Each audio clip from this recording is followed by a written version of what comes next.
Manchester's Hacienda was once at the centre of the clubbing universe and part of the rave revolution. Today it's an apartment block, but its memory has left an imprint on the city. Tonight, Tony Wilson's son Oliver reveals for the very first time some exclusive home video footage of the club. But he asks, has Manchester been stuck in a Hacienda time warp ever since? This report contains flashing images.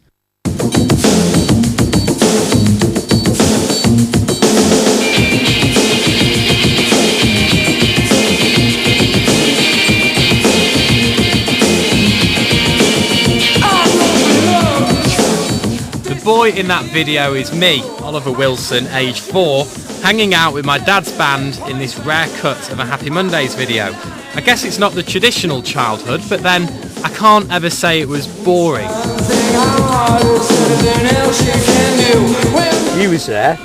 I can't. What are you now? 25. Yeah. So we're going back. So you must have been 5 years old. 4 or 5, yeah. You know, and we'd come out of somewhere. We'd be on our tour bus. We'd have a full bang on going party on the tour bus. You know, just like it was in the club. You know, sex, drugs, and rock and roll. And young Master Ollie would be wandering up and down the bus, totally oblivious to what was going on, really.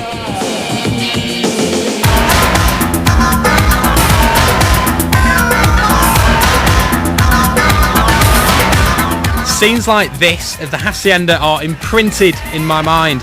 If you're wondering why it's grainy, it's because it's my dad's personal footage, shot on his camcorder back in the day. It's never been seen on TV before until now. Come to Manchester on any given day and you probably find a pair of tourists outside that building having their picture taken. Now, if you know your clubbing history, it shouldn't come as a surprise. That place was the centre of the rave revolution for over 15 years. But it closed 10 years ago.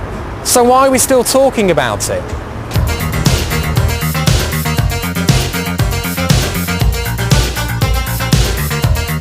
And is Manchester caught in a Hacienda time warp?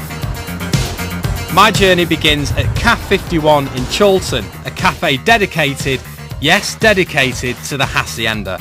I decided to show the footage to DJ Graham Park and former club manager Leroy Richardson. I knew that their memories would help me get to the bottom of Manchester's fixation with the famous club. This is the real vision that I remember as a kid. I think I was 4 at the time.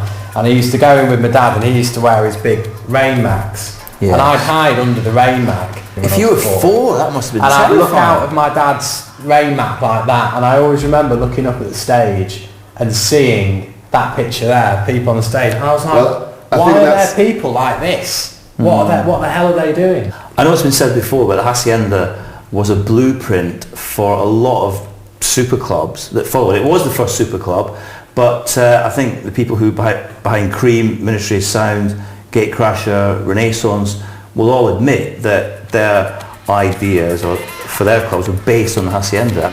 For Manchester, it is part of our heritage. It's something a lot of people grew up with and knew about, and the fact that their kind of younger brothers, sisters, daughters, sons talk about it, that is heritage, where you're passing kind of what happened on from you down.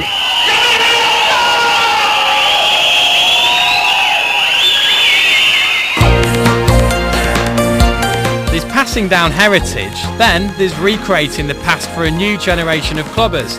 This is ex-New Order bassist Peter Hook's new venture in town, Fact 251, the old Factory Records headquarters.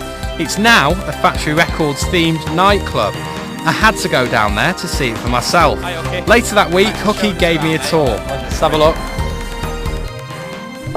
So I've got a lot of memories in here, Pete, of being a young kid. What does this building mean to you? Well, funnily enough, this came about at the end of what you'd say was our golden period of Factory, the 90s. But I mean, this particular room hasn't changed that much apart from the windows going. And this was where the accountants used to sit, who obviously, in my opinion, they might not agree, made a mess of it all. I like that. To me, we're using the history to give us a foothold in the future. And the thing is that everybody seems to remember it fondly.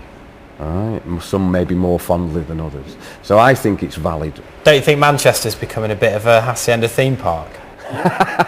Well, it was a hell of a ride when I was on it, right? So if you could do that for people again, I don't think it would be a bad thing. If these walls could talk, they'd probably tell you 1,000 tales. This was once the dance floor for the world's most famous nightclub, but today it's a car park beneath a block of flats.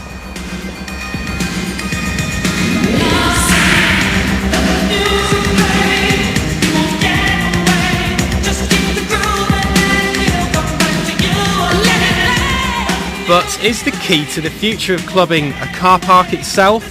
One person who'd know all about that is ex-Hacienda DJ Mike Pickering. He reckons Manchester's got to evolve. Once M People frontman, now an industry guru, Mike's a champion of Manchester's warehouse project. All of their nights are run from the car park beneath Piccadilly train station. What do you make of the nostalgia about the Hacienda? Well, look, I think the Hacienda was great. You know, I mean, it set the benchmark for everything that came after it. But I think it's very important that we focus on what's coming out of the city now, like the Ting Ting. That's not my name. That's not my name. That's not my name. Delphi.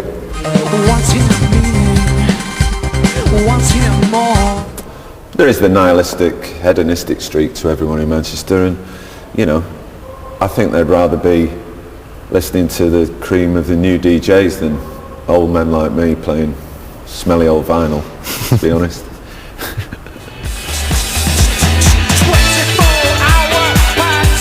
When it comes to nihilistic hedonism, one man's perhaps the poster boy for his generation. Sex, drugs and rock and roll and cash.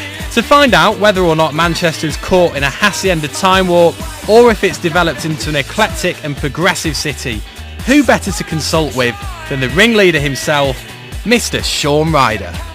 It was a time as well where people wanted to go out on a Friday and not stop till the next, not even stop the next Friday, go on. You know, I mean, you know, you went out, and when you went out back then, you went out for a year or two. Back then we was all young, a bit naive, you know, and we was trying to do something different. I mean, God, you know, I mean, there was no sort of, you know, there wasn't a relaxing sort of thing going on over licensing laws then. You know, if you wanted to party to go on, you had to go in a car park, you know, and wait to get moved on. You know, everything that we did back then, you know, it laid the foundations for how things are now, and this time you get it right.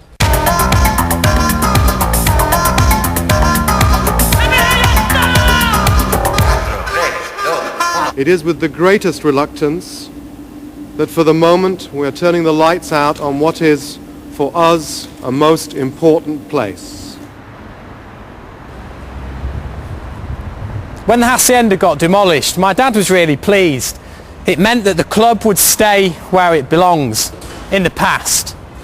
Manchester was, still is, always will be a modern and progressive city. The Industrial Revolution, the first computer, the Hacienda. They were all new and exciting things at the time. But that time's past, it's gone. The only time that's important now is the future.